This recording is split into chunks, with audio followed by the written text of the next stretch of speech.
आता इथं FRBM act, pre आणि मेन्समधला फरक समजून घ्या. प्रीला FRBM ॲक्टला कसे प्रश्न येतात आणि हा मेन्सचा एरिया काय सांगतो. देशामध्ये पारदर्शक मौद्रिक व्यवस्थापन प्रणाली कार्यान्वित करणे, म्हणजे to implement transparent monetary management system.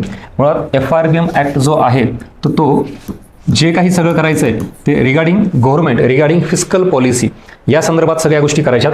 इथं मौद्रिक व्यवस्थापन येत नाही हे आलं म्हणजे इथं कोणाचा रोल आला, आरबीआयच्या कुठल्या गोष्टीमध्ये चेंज करणे, सुधारणा करणे, तसा इथं प्रकार FRBMचा नाही. मुळात fiscal responsibility and budget management act म्हणलं की क्लिअर कट गव्हर्नमेंट संदर्भात येतो.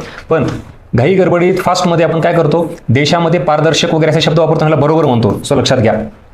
आणि मी मागच्या टेस्टला सांगितलं हे सगळे प्रश्न तुम्ही स्पीडमध्ये फास्ट वेळ लावून सोडवणं अपेक्षित आहे.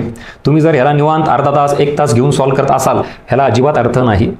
आपल्याला लढाई वेळेची पण आहे, मी वारंवार सांगतो. स्पीडमध्ये, प्रेशरमध्ये फास्ट तुम्ही ह्या प्रश्नाला कसं डील करता हे जोपर्यंत चेक करत नाहीत तोपर्यंत तुम्हाला लक्षात येत नाही. म्हणजे आपल्याला मेन शीट गाठायची पण आहे पण विथ स्पीड गाठायची आहे. असं नाही की निवांत बसलो वाचत बसलो मग कळालं. इथं ह्या अशा चुका होणं अपेक्षित आहे. सो मौद्रिक नाही तर राजकोषीय व्यवस्थापन ज्याला आपण म्हणू, मॉनिटरी नाही तर फिस्कल मॅनेजमेंट हा शब्द आहे. कर्जाच्या शाश्वत व्यवस्थापनाच्या माध्यमातून आंतरपिढीय समन्वय प्रस्थापित करणे आहे. Yes, statement is correct. आता बघा दुसरं विधान तुम्हाला मुख्य परीक्षेला अंडरस्टँडिंग किती आहे हे चेक करतं. इथं क्लिअर कट आंतरपिढीय समन्वय आहे. मुळात FRBM ॲक्ट काय सांगतो, सरकारच्या खर्चाबाबत, कर्जाबाबत आणि एकूणच सरकारची तूट किती निर्माण होते.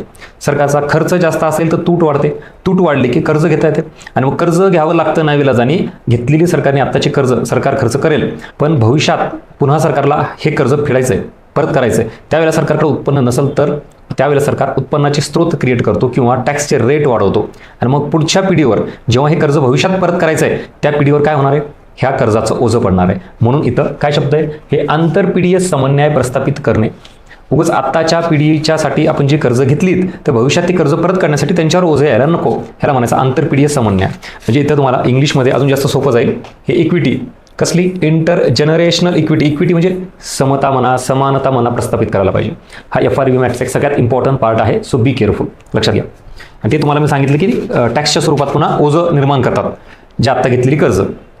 हां यस, याच्यामध्ये पुढे हा सगळा इथलचा पॉईंट.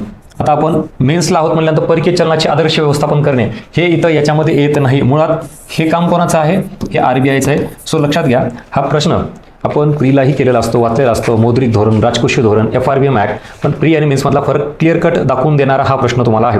आणि या प्रश्नातून भले इथं आता चुकू द्यात, इथं तुम्हाला काही न येऊ द्यात, मुळात आपल्याला मेन्सची लेवल काय असते हे जरी कळालं तर फार मोठी अचिव्हमेंट होईल. जेणेकरून रिव्हिजन करताना तुम्ही ह्या एरियाकडे त्या अँगलनी बघाल.